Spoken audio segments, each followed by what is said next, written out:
Sir मैं बेगूसराय से हूँ। बेगूसराय से जी। हैं।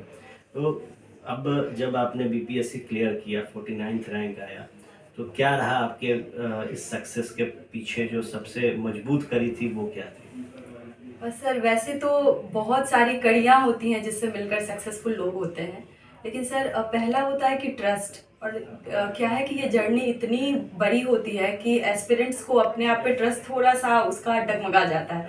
तो सर मेरे लिए मेरे पेरेंट्स मतलब मेरी मम्मी सिंगल पेरेंट हैं, तो मम्मी और मेरे मामा जी, वो दोनों हमेशा सपोर्ट सिस्टम मेरे रहे।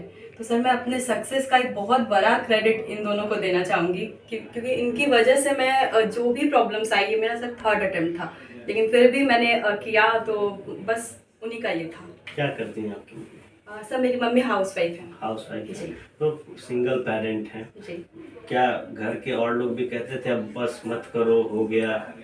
जी सर, ये तो बहुत ही कॉमन डायलॉग है बिहार में, और ख़ासकर लड़कियों के लिए। तो हाँ, घर से भी वो चीज़ था, लेकिन मेरे मामा जी बहुत सपोर्टिव थे।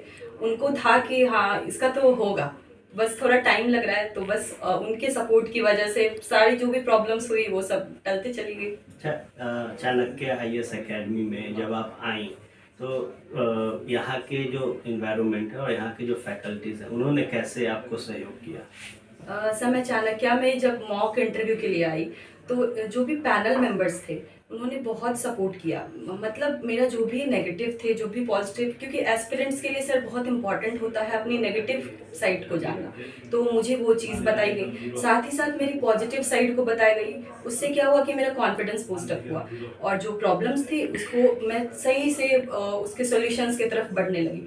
तो मॉक में मुझे वो चीज़ फ़ायदा हुआ। साथ ही साथ सर हमारी मेंटोरशिप हुई थी कृष्णा सर के साथ, 1-2 घंटे की वो थी। तो सर वो बहुत ही पर्सनलाइज्ड वे में बता रहे थे कि कैसे आपको बैठना होगा, कैसे उठना, मतलब जेस्चर से लेकर के आपकी भाषा तक, वहाँ तक उन्होंने ध्यान मतलब दिया। पहली बार माँ ने सिखाया, पिताजी ने सिखाया, अब दोबारा कैसे बैठना है, चलना है, ये गुरु ने सिखाया। जी, जी, बिल्कुल, बिल्कुल ये कह सकते हैं। अच्छा, एक लड़की होते हुए कई जो चुनौतियां हैं वो मिलती है, सिंगल पेरेंट के कारण कई लोगों ने कहा छोड़ दो, तो क्या कहिएगा बिहार की बेटियों को कि आप भाई कैसे इस मुश्किल से बाहर निकल सकते हैं? सर मैं पहला तो कहूँगी कि उन्हें उन्हें खुद से कंसिस्टेंट रहना होगा।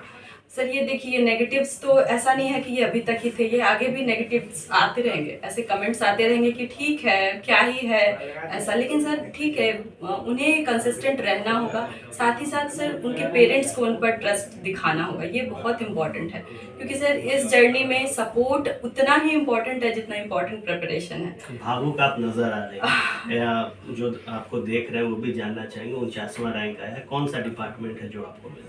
सर मुझे मद्य निषेध का डिपार्टमेंट से सब रजिस्ट्रार की पोस्ट मुझे मिली है। ये बहुत बड़ा चुनौती है बिहार में मदनी से। जी, जी, मैं कोशिश करूँगी कि मैं अब बिल्कुल अपने ट्रेनिंग से जो भी सीखूँ उसको फील्ड पे इम्प्लीमेंट करके समाज के कल्याण में थोड़ी-सी भूमिका अदा कर पाऊँ। देखिए, अधिकारी पदाधिकारियों के कंधे पर बड़ी जिम्मेदारी होती है समाज को लेकर साथ चलने की, अपने राज्य को लेकर साथ चलने की, और जिस डिपार्टमेंट में योगदान देना है उसे आगे बढ़ाने की। अनुप्रिया जिन्होंने 49वां रैंक लाया है बीपीएससी के 68वें परीक्षा में, वो क्या कुछ कह रही थी हमने आपको सुनाया। आप बने रहिएगा फर्स्ट बिहार।